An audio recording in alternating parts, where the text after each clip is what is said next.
नमस्कार दोस्तों, आप लोगों के लिए एक महत्वपूर्ण वाली क्लास एक बार फिर से मैं लेकर के आया हूं, जिसमें आपको साइंस के लगभग 50 क्वेश्चंस 50 एमसीक्यूज देखने को मिलेंगे। इसका टॉपिक है आज का मनुष्य में पोषण। क्या टॉपिक है? मनुष्य में पोषण। तो देखिए, जो मनुष्य में जो पोषण होता है ये एक प्रकार का भौतिक एवं रासायनिक दोनों प्रकार का ये वो होता है। क्या कहते हैं? मनुष्य में जो पोषण होता है ये दो प्रकार के क्या कहते हैं क्रियाओं के द्वारा होता है। एक तो ये भौतिक क्रियाओं के द्वारा होता है, दूसरा ये रासायनिक क्रियाओं के द्वारा होता है। एक बार समझ लेते हैं, फिर इसके हम जो एमसीक्यूज़ हैं उन एमसीक्यूज़ को भी लगाने का क्या करेंगे, प्रयास करेंगे। ठीक है, तो सबसे पहले पोषण जानते हैं। पोषण क्या होता है? पोषण का मतलब होता है मनुष्य जो कुछ भी खाता है, अपने अंदर मनुष्य जो कुछ भी लेकर के जाता है, मुख के अंदर जो कुछ भी खाता है वो सब पोषण कहलाता है। सब कुछ पोषण के अंतर्गत आता है। अब आप चाहे जो कुछ भी खाएं वो किस में आएगा? पोषण में आएगा। लेकिन पोषण के लिए ज़रूरी चीज़ें होती हैं। अब ऐसा नहीं है कि चाहे जो कुछ खाने में आप कुछ भी खाइए। आजकल के बच्चे हम देखते हैं वो चाउमीन, नाम लीजिए चाउमीन का तो शायद मुंह में पानी भी आ जाता है। फुल्की, मोमोज, बर्गर, पिज्ज़ा, ये जितने प्रकार के फास्ट फूड हैं इन सभी का उपयोग क्या करते हैं? आजकल के बच्चे करते हैं। और इनका अगर नाम ले लिया जाए तो बच्चे क्या सोचते हैं कि बस करिए, हमको ये सब खाने को मिल जाए। क्या क्या? चाउमीन, फुल्की, मोमोज, बर्गर, पिज्ज़ा। लेकिन बच्चों को ये समझना होगा कि इसमें कुछ भी नहीं रखा है, इसमें कुछ भी मिलता नहीं है। ये केवल और केवल एक प्रकार का क्या है? यह केवल और केवल एक प्रकार का छलावा है ना, जो आपको देखने को मिलता है। चाउमीन में ना तो विटामिन पाया जाता है, ना तो खनिज पाया जाता है। यानी शरीर के लिए आवश्यक जो भी पोषक तत्व है, शरीर के लिए आवश्यक जो भी पोषक तत्व है वो सब इन सभी भोजनों में नहीं पाया जाता है। ना तो चाउमीन में, ना तो फुल्की में, ना तो मोमोज में, ना तो बर्गर में, ना तो पिज्ज़ा में। इन सब चीज़ों में ये बिल्कुल भी नहीं पाया जाता है। तो आप फिर पूछेंगे कि सर हमको खाना क्या चाहिए? आपने ये सब बता दिया, चाउमीन, पिज्ज़ा, बर्गर, ये सब आप हमको बता दिए, लेकिन ये बताइए कि हमको खाना क्या चाहिए। हाँ, तो हमको क्या खाना चाहिए इस पे हम विचार करें तो हमको भोजन में ऐसी चीज़ों को लेना चाहिए जिनमें भरपूर मात्रा में विटामिन हो। क्या हो? भरपूर मात्रा में विटामिन हो, भरपूर मात्रा में फाइबर हो,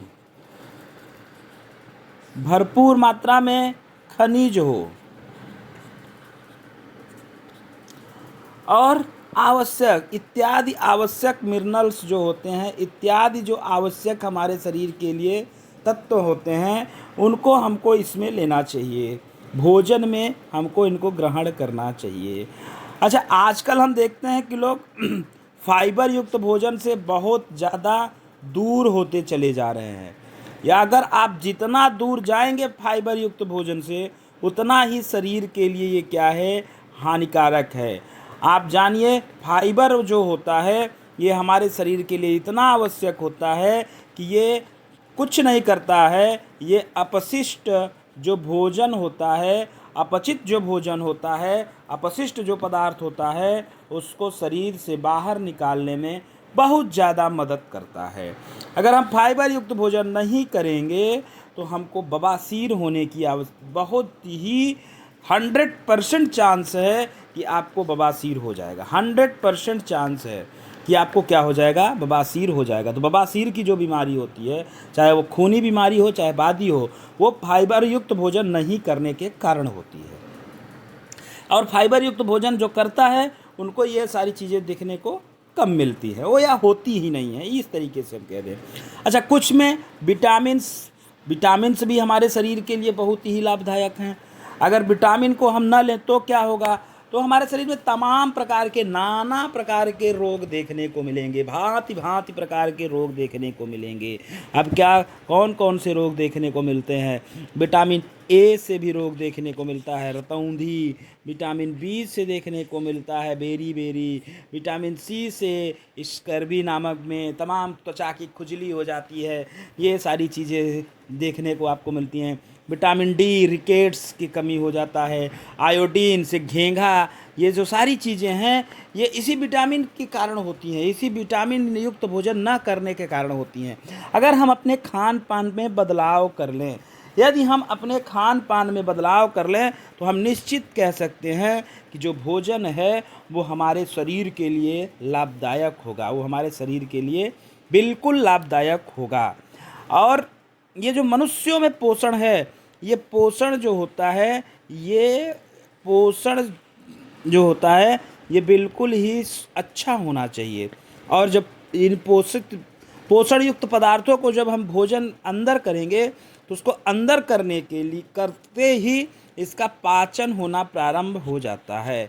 और ये जो पाचन की प्रक्रिया होती है ये मुख से चालू होती है और छोटी आंत में संपूर्ण तरीके से हो जाती है, छोटी आंत में जाकर के ख़त्म हो जाती है।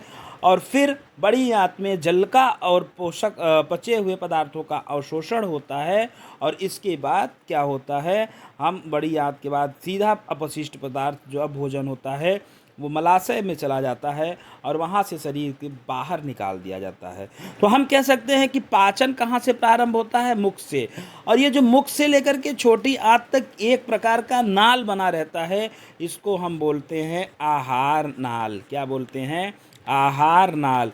ये मुख से लेकर के छोटी आंत तक, या हम यह कह सकते हैं मुख से लेकर के मलाशय तक जो नाल होती है उसको हम आहार नाल के नाम से जानते हैं। और इसकी जो लंबाई होती है बच्चों वो 32 फीट होती है। आप सोचिए, आदमी की लंबाई चाहे जितनी हो, चाहे वो 5 फीट का हो, चाहे 4 फीट का हो, चाहे 6 फीट का हो, चाहे आदमी 6.5 फीट का हो, लेकिन उसमें जो आहार नाल होगा वो 32 फीट लंबा होगा। कल्पना करिए आप कि इंसान की लंबाई के कितना गुना, अगर 5 फीट ले लीजिए जाए एक इंसान की लंबाई तो लगभग 6 गुना, और अगर एक इंसान की 6 फीट की लंबाई ले लिया जाए तो लगभग 5 गुना लंबा जो होता है उसका आहार नाल होता है। इतना अच्छा सिस्टम जो होता है हमारे शरीर में ईश्वर बना के रखता है। तो जो पाचन की प्रक्रिया होती है वो सबसे पहले कहाँ से प्रारंभ होती है? वो सबसे पहले मुख से प्रारंभ होती है, मुख से पाचन होता है। अच्छा, मुख से पाचन होता है तो मुख में क्या पाया जाता है? तो मुख में हम आप सभी जानते हैं, यहाँ दांत पाया जाता है, जीभ पाया जाता है और लार ग्रंथि पाई जाती है। लार ग्रंथि पाई जाती है ना। हमको इसका फास्ट रिवीजन करना है, हम बस थोड़ा थोड़ा बता के आगे बढ़ेंगे। दांत जो होता है ये 2 प्रकार का होता है। कौन कौन सा होता है भैया दांत? दांत के कितने प्रकार? तो कहोगे कि सर दांत के भी 2 प्रकार है मोर पप्पा। दांत के भी 2 प्रकार होते हैं। कौन कौन से? एक ऐसा दांत होता है जो दूध का दांत कहलाता है, यानी वो जीवन में 2 बार निकलता है। एक होता है दूध वाला दांत और एक होता है अस्थाई दांत, है ना। दूध का दांत और अस्थाई दांत। अस्थाई दांत जो होता है वो जीवन में केवल 1 बार निकलता है, और दूध वाले जो दांत होते हैं वो 1 बार निकलते हैं और फिर टूट जाते हैं, इसके बाद पुनः वो निकलते हैं। तो जो दूध के दांतों की संख्या होती है वो 20 होती है। कितनी होती है? 20 होती है। अब इनके निकलने के आधार पे हमने बताया था दांत 2 प्रकार के होते हैं, लेकिन दांत की आकृति एवं बनावट के आकार पे भी हम दांत को विभाजित कर सकते हैं। वो 4 प्रकार का होता है। पहला होता है कृंतक, यानी आगे के जो 2 दांत दिखाई दे रहे हैं ऊपर नीचे, वो कृंतक होते हैं। दूसरा होता है रदनक, तीसरा होता है अग्रचवर्णक, है ना, अग्रचवर्णक। और लास्ट वाला जो होता है वो आपका चवर्णक होता है। वो क्या होता है? चवर्णक होता है ना। जो दांत के बनने में सहायता करता है, कैल्शियम ऑक्सलेट, कैल्शियम की मात्रा सबसे ज़्यादा दांत के बनाने में होती है। इतनी बातें आपको समझ में आई होंगी। अब आइए इसी पे हम कुछ प्रश्न है, हम आपका समय न लेते हुए कुछ इस हमारे पास प्रश्न दिए गए हैं, प्रश्नों की संख्या है, प्रश्नों की सीरीज है, उन प्रश्नों को हम करने का क्या करते हैं, प्रयास करते हैं। तो देखिए पहला क्वेश्चन हमारे आप अगर आप हमारा जो है अभी टॉपिक वो सुने होंगे, टॉपिक सुने होंगे, तो आपको पहला क्वेश्चन बन जाएगा। पहला क्वेश्चन कह रहा है मनुष्य में मनुष्य में भोजन का पाचन मुख्यतः कहाँ से होता है? तो बताइए, सब जानते हैं कहाँ से होना चालू हो जाएगा, मुख्यतः कहाँ होता है, कहाँ से नहीं होता। पहले क्वेश्चन पूछिए, क्या कह रहा है? कहाँ होता है, मुख्यतः पाचन कहाँ होता है? तो जो ये होता है ये छोटी आंत में होता है। अगर यही कह देता कि मनुष्य में भोजन का पाचन कहाँ से होता है, तब बात आ जाती मुख से। लेकिन ये कह रहा है कि मुख्यतः पाचन कहाँ होता है, तो छोटी आंत में अंततोगत्वा पूर्ण पाचन हो जाता है। अगला देखते हैं, कह रहा है कि लार में कौन सा एंजाइम पाया जाता है? भैया लार पाया कहाँ जाता है? तो लार अभी मैंने बताया था, मुख में लार ग्रंथियाँ पाई जाती है, इसमें एमाइलेज पाया जाता है। क्या पाया जाता है? एमाइलेज। एमाइलेज जो होता है ये लार में पाया जाता है। कह रहे प्रोटीन का पाचन किससे शुरू होता है? प्रोटीन का पाचन कौन करता है? पेप्सिन। कौन करता है? पेप्सिन। ये प्रोटीन को पेप्टोन में बदल देता है, इसका ध्यान रखिएगा, है ना। वसा का पाचन कहाँ होता है? तो वसा का पाचन स्मॉल इंटेस्टाइन में होता है, छोटी आंत में। यही छोटी आंत में वसा का पाचन, पूर्ण पाचन होता है। क्यों? क्योंकि यहाँ से निकलता है, ग्लैडर ब्लांड से एक रस निकलता है जिसको हम बोलते हैं क्या? पित्त रस, है ना। पित्त रस निकलता है और इसी पित्त रस के द्वारा इस वसा का क्या किया जाता है? पाचन किया जाता है। याद रखिएगा, पित्त रस इसका पित्त रस वसा का पाचन करता है। ये देखिए आ गया, कौन सा अंग बाइल जूस पित्त रस बनाता है? तो आएगा यकृत। यकृत जो होता है ये पित्त रस को बनाता है, और पित्ताशय जो होता है वहाँ इसका भंडारण होता है। तो ये आप हमेशा याद रखिएगा, इसमें कंफ्यूज मत होइएगा। ये देखिए आ गया, कहाँ? स्टोर। स्टोर माने भंडारण, संग्रहित होता है। अभी मैं बताया, गाल ब्लैडर हो जाएगा, है ना, पित्ताशय हो जाएगा। वसा को इमल्सिफाई कौन करता है? यानी वसा को कौन क्या करता है? पाचन कौन करता है वसा का? तो सीधा सीधा इसका आंसर हो जाएगा पित्त लवण। क्या हो जाएगा इसका आंसर? पित्त लवण जो होता है ये वसा को क्या कर लेता है? पाचन करता है। अगला क्वेश्चन है, स्टार्च का पाचन कहाँ से प्रारंभ होता है?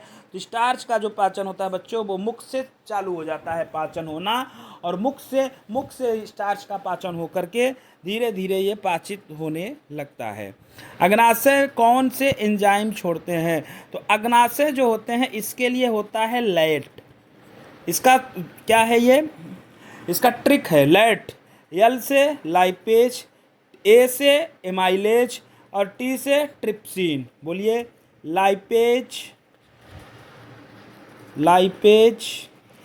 एमाइलेज,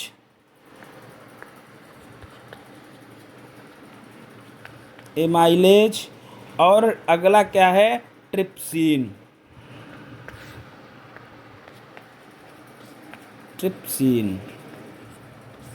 इतने प्रकार के पाचन होते हैं, लाइपेज, एमाइलेज और ट्रिप्सिन। ये 3 एंजाइम कौन छोड़ता है? अग्नाशय छोड़ता है। ये देखिए आ गया, मनुष्य में कितने प्रकार के दांत पाए जाते हैं?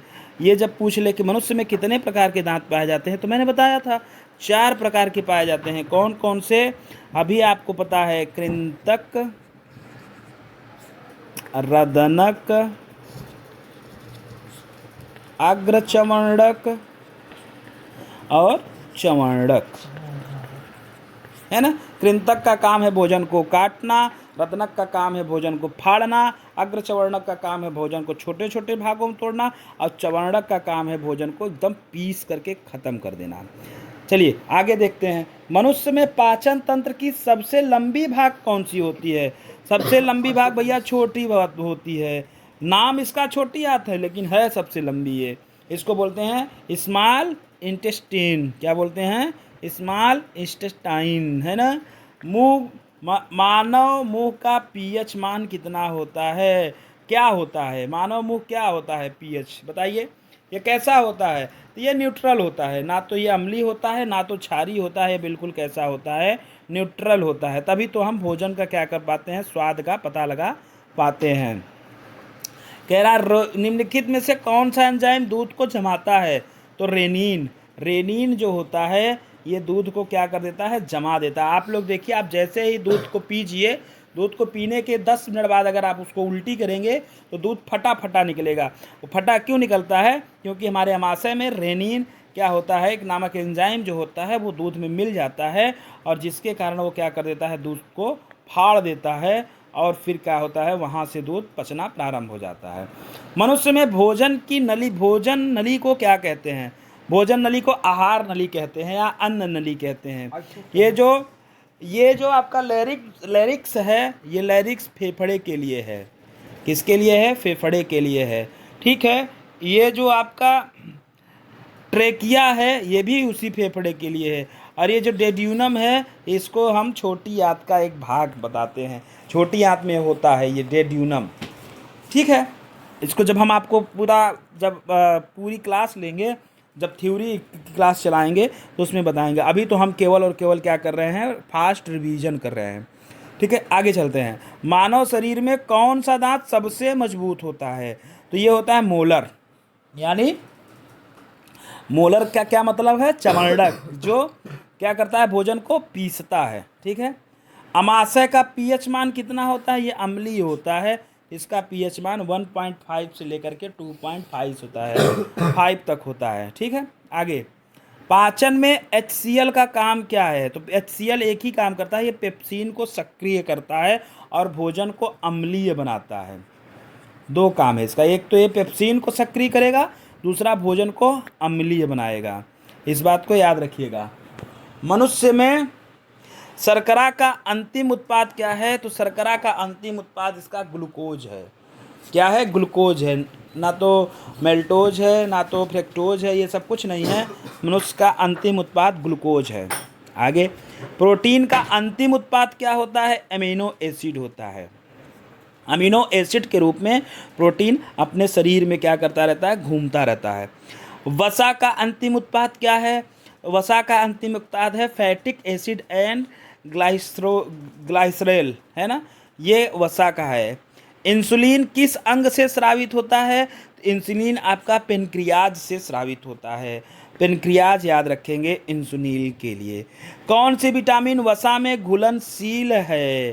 तो जल में घुलनशील विटामिन केवल और केवल 2 प्रकार के होते हैं, बी और सी। विटामिन बी और विटामिन सी जल में घुलनशील होते हैं, और बाकी जो विटामिन बचते हैं वो वसा में होते हैं। विटामिन एच कोई होता ही नहीं है। यहाँ विटामिन डी दिया हुआ है, तो इसको हम बोल देंगे विटामिन डी। पेट की दीवार को HCl से कौन बचाता है? हाँ भाई, एल्कियस से कोई ना कोई तो बचाता ही होगा।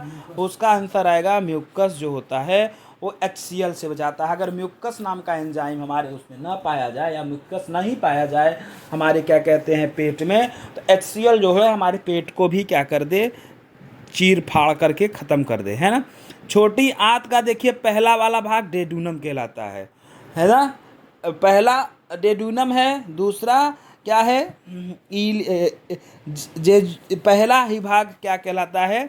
आंत का पहला भाग डेड्यूनम कहलाता है ना। छोटी आंत का ये पहला भाग है।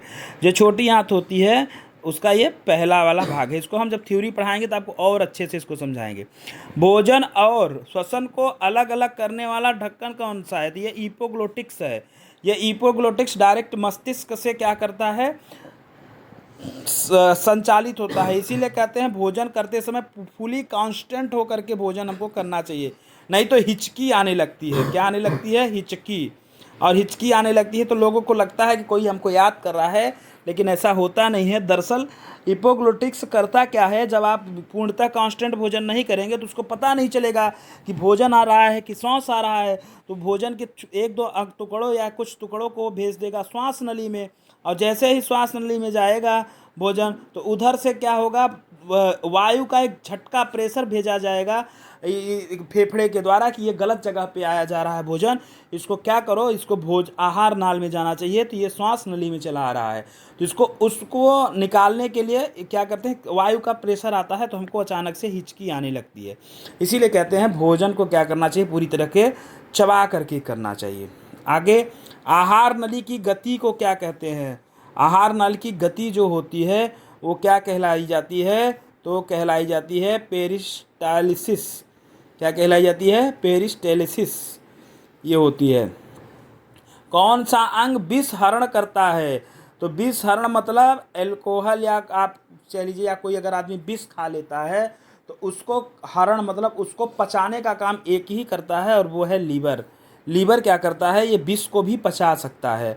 अगर 30% 40% लीवर डैमेज हो जाए तो ये पुनः क्या होता है, सबसे तेज इसमें वो क्या कहते हैं, वो होता है सबसे तेजी तरीके से इसमें एक प्रकार का क्या कहते हैं, हम कोशिका विभाजन देखते हैं, और ये अपने आप को क्या कर लेता है, पूर्णतः फिर से बना लेता है, यानी सही कर लेता है। आगे क्या कह रहा है, लार का पीएच कैसा होता है? तो लार का जो पीएच होता है वो स्टाइली एल्कीन होता है। कैसा होता है? स्टाइली एल्कीन होता है, ये लार का पीएच होता है। आगे देखेंगे, कौन सा विटामिन रक्त का थक्का जमाने में सहायक होता है? तो जो विटामिन के होता है ये रक्त के थक्के को जमाने में क्या होता है, बिल्कुल सहायता प्रदान करता है। तो हम क्या कह देंगे, विटामिन के जो होता है वो रक्त में थक्का जमाने का काम करता है। कौन? विटामिन के, याद रखिएगा आप लोग, है ना। आगे बढ़ते हैं। बड़ी आंत का मुख्य काम क्या है? बड़ी आंत का मुख्य काम क्या है? ये वाटर को एब्जॉर्ब करता है। अभी मैंने बताया था शुरू में ही कि बड़ी आंत वाटर को एब्जॉर्ब करता है और छोटी आंत में भोजन का पूर्ण पाचन होता है। तो ये हमारे टॉप 30 क्वेश्चंस थे। टॉप 20 क्वेश्चंस जो हैं वो आपको मैं यहाँ दिखाई दे रहा हूँ। जल्दी हम इसको क्या करते हैं, अगले 20 क्वेश्चन को 3 मिनट में रिवीजन करते हैं, 3 मिनट में बिना देरी लगाए। लार ग्रंथि कितनी होती हैं? 3 जोड़ी होती है। दांतों की गिनती कैसे होती है? वयस्कों में दांतों की जो संख्या होती है वो 32 होती है। दूध के दांतों की संख्या कितनी होती है? 20 होती है, मैंने बताया था। अम्लीय रस को क्या कहते हैं? गैस्ट्रिक जूस कहते हैं।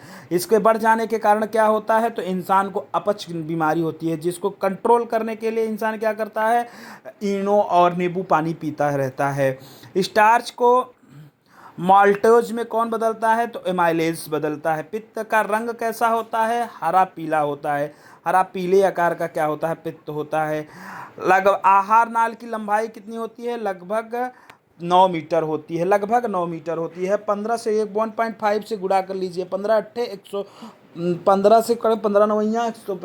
आप मीटर को क्या करिएगा, उसमें बदल लीजिएगा, फिट में बदल लेंगे तो लगभग 32 फीट आएगा। इसको आप बदल लीजिएगा। मुझे याद नहीं आ रहा है कि फिट को मीटर को फिट में बदलने के लिए किससे हम गुणा करते हैं या किससे भाग देते हैं। बिल्ली कहाँ पाई जाती है? तो बिल्ली जो होती है ये स्मॉल इंटीजर यानी छोटी आंत में पाई जाती है। कौन सा अंग पाचक रस नहीं बनाता है? तो बड़ी आंत में किसी भी प्रकार का पाचक रस नहीं बनता है। बाकी सब में मुख में भी बनता है, अमाशय में भी बनता है, छोटी आंत में भी बनता है, लेकिन बड़ी आंत में कोई सी प्रकार का कुछ नहीं होता है। पोषण का वह चरण जिसमें भोजन शरीर की कोशिकाओं में पहुंचता है तो क्या कहलाता है? ये अवशोषण कहलाता है। और ये अवशोषण कहाँ होता है? ये बड़ी आंत में होता है भोजन का, है ना। चबाने की प्रक्रिया को क्या कहते हैं? तो इसको कहते हैं मास्टिकेशन कहते हैं। जो मनुष्य चबाता है भोजन को तो उसको मास्टिकेशन के नाम से हम जानते हैं। आगे चलते हैं। कौन सा एंजाइम पेट में प्रोटीन को पचाता है? जैसे नाम आए प्रोटीन, पेप्सिन, तुरंत आपको दिमाग में आ जाना चाहिए। पेट में कौन सी अम्लीय तरल होती है? HCl, हाइड्रोक्लोरिक अम्ल जो होती है वो अम्लीय तरल होती है। शरीर का ऊर्जा का मुद्रा जो होता है वो ATP होता है। कौन क्या कहते हैं एंजाइम नहीं होते हैं? तो पित्त रस जो होता है वो किसी भी प्रकार का एंजाइम नहीं होता है। पोषण कितने प्रकार के होते हैं? 2 प्रकार के, ऑटोट्रॉफिक और हेट्रोट्रॉफिक। ऑटोट्रॉफिक का मतलब स्वपोषी, हेट्रोट्रॉफिक का मतलब विषमपोषी। मानव किस प्रकार का पोषण है? तो मानव किस प्रकार का पोषण है? तो होलोजीन जोनिक होता है, मतलब ये सर्वाहारी होता है। ये एक प्रकार का विशेष प्रकार का पोषण पाया जाता है जो जो दोनों चीज़ों कर ले। कौन सा विटामिन रतौंधी से बचाता है? तो विटामिन ए। स्कर्वी से मतलब चर्म रोग से विटामिन सी। और रिकेट्स किस विटामिन की कमी से होता है? तो विटामिन डी की कमी से रिकेट्स नामक रोग होता है। आशा करते हैं कि आपको यह पूरे 50 जो है क्वेश्चंस हमारे आपको पसंद आए होंगे। इसी प्रकार के और नए क्वेश्चंस पाने के लिए कृपया हमारे चैनल को लाइक सब्सक्राइब ज़रूर करें। और आपका एक लाइक, आपका एक सब्सक्राइब हमको मोटिव प्रदान करता है कि हम आपको इसी तरीके के नए नए वीडियोस आपको लाते रहें। मैं आपको इस बात की पूरी गारंटी देता हूं कि ये जो भी क्वेश्चंस लाता हूं, ये सारे क्वेश्चंस पूरे और पूरे AI जनरेटेड होते हैं। आप यहाँ से पढ़ लेंगे तो आपको साइंस में किसी भी प्रकार की कोई भी दिक्कत परेशानी सामना दांत खाद खुजली की सामना नहीं करना पड़ेगा। आप क्या करेंगे? पूरी तरीके से सुरक्षित अपने आप को महसूस करेंगे। तो थैंक यू, धन्यवाद।